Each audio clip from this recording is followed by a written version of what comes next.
এই হলো আমার স্কুল। সরস্বতী পুজোর দিন সকালবেলা ভাবলাম স্কুল থেকে একটু ঘুরে আসি, তাই বোনকে নিয়ে চলে গেলাম আমাদের স্কুলে ঠাকুর দেখতে।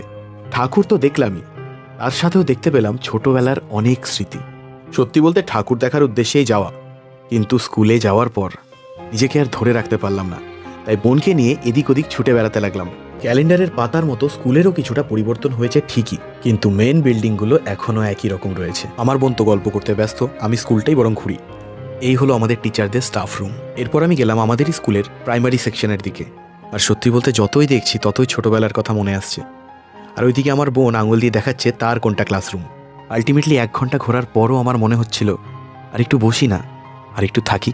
এই বিল্ডিংয়ে আমাদের 11 আর 12-এর ক্লাস হতো, আর এদিকটা আপার প্রাইমারি। কিছু সেকশন বন্ধ থাকার দরুন আমি যেতে পারিনি ঠিকই, কিন্তু কলাপসেবলের ফাঁকে চোখ গলাতেও কিন্তু লজ্জা পাইনি। এই হলো আমাদের মুক্ত মঞ্চ, যেখানে ঠাকুর দেখা যাচ্ছে। আজ চলি, নেক্সট ভিডিওয়ে দেখা হচ্ছে।